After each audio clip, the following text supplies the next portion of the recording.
इस चीज को देख करके भगवान श्री कृष्ण एक ब्राह्मण का वेश धर लेते हैं और रास्ते में बालवृक्ष से मिलते हैं, उससे पूछते हैं कि तुम कहाँ जा रहे हो। बालवृक्ष कहता है कि प्रभु मैं इस तरीके से कौरवों और पांडवों के मध्य युद्ध लड़ने जा रहा हूँ। तो भगवान ब्राह्मण वेश के अंदर बालवृक्ष से कहते हैं कि तुम युद्ध लड़ने तो जा रहे हो, पर क्या तुम्हारे पास भी इतनी शक्ति है जो तुम युद्ध लड़ सकोगे। बालवृक्ष कहता है प्रभु चाहो तो आप परीक्षा लेकर देख लो। लेकिन ब्राह्मण देव कहते हैं कि परीक्षा लेने के बाद हमें दक्षिणा चाहिए कि फल गुरु स्वरूप। तो बालवृक्ष कहता है प्रभु आप परीक्षा के बाद जो चाहो जो मांग लेना।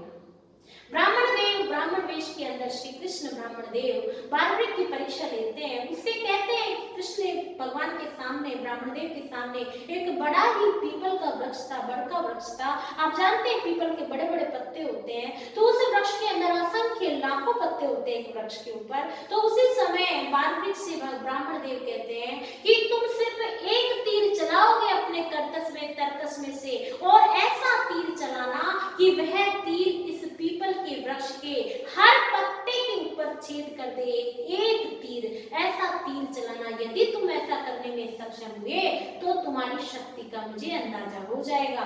उसी समय बालवृक्ष ब्राह्मण देव की चरण छू करके अपने धनुष से एक तीर निकालता है और वो ऐसा तीर चलाता है कि इस पीपल के सारे पत्तों के अंदर छेद हो जाते हैं और वह तीर ब्राह्मण देव के चरणों के चारों तरफ घूमने लगता है।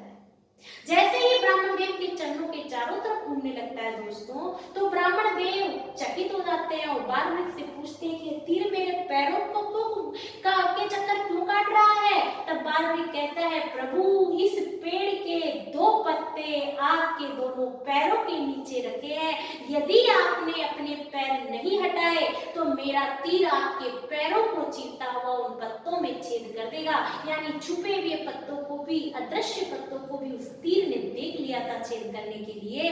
ऐसी शक्ति को देख करके ब्राह्मण देव प्रसन्न हो जाते हैं। तब बालवृक्ष से ब्राह्मण देव दक्षिणा स्वरूप मांगने लगते हैं। तो बालवृक्ष कहता है प्रभु जो चाहो मांग लो। उसी समय ब्राह्मण देव कहते हैं कि तुम अपना शीश काटकर मुझे दान कर दो। ऐसी बात सुनकर के बालवृक्ष समझ जाता है कि ये ब्राह्मण देव कोई साधारण मनुष्य नहीं है। तब बालवृक्ष कहता है प्रभु एक बार आपके वास्तविक रूप में पधारो, मैं अवश्य अपना शीश काट कर दान कर दूंगा।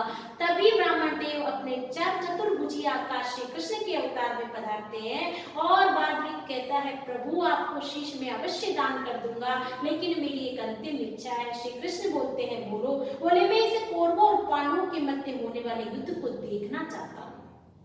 तब श्री कृष्ण अपने सुदर्शन चक्र से बालवृक्ष का सर धड़ से अलग कर देते हैं और उस सर को युद्ध क्षेत्र में पहाड़ी पर स्थित कर देते हैं। बालवृक्ष इस पूरे युद्ध के दृश्य को देखता है दोस्तों।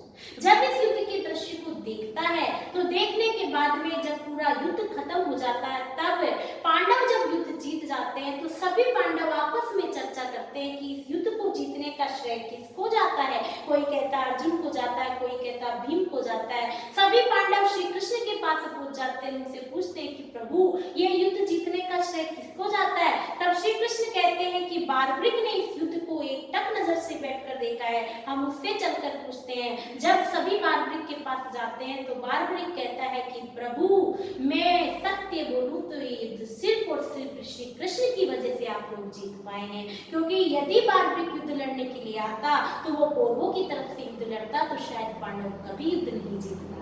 इसी चीज को देख करके जब बालवृक्ष ये बात बोलता है तो श्री कृष्ण बालवृक्ष की सत्यनिष्ठा और भक्ति से प्रसन्न हो जाते हैं कि तुमने मेरी बात रखने के लिए, अपना वचन निभाने के लिए शीश काट कर ध्यान कर दिया, तुम कलयुग के अंदर मेरे नाम से पूजे जाओगे। इसलिए खाटू श्याम जी जो बालवृक्ष हैं वो श्याम के नाम से पूजे जाते हैं। तुम हमेशा हारे हुए पक्ष की तरफ से युद्ध लड़ते हो, इसलिए तुम हारे का सहारा कहलाओगे कलयुग में। तुमने शीश काट कर दान किया, इसलिए तुम शीश के दानी कहलाओगे और इस पूरे रिंगस के धनी कहलाओगे। तो दोस्तों खाटू श्याम जी के मंदिर को आप देखने जाओ तो आप देखना भगवान की प्रतिमा सिर्फ उनकी गर्दन तक है, उनका धड़ नहीं है। तो ये है हमारे खाटू श्याम जी की बहुत ही विचित्र कहानी। एक छोटी सी चर्चा मैंने आपसे करी थी दोस्तों। राजस्थान के और भी मेले हैं जिनकी चर्चा हम आगे की क्लास में करेंगे।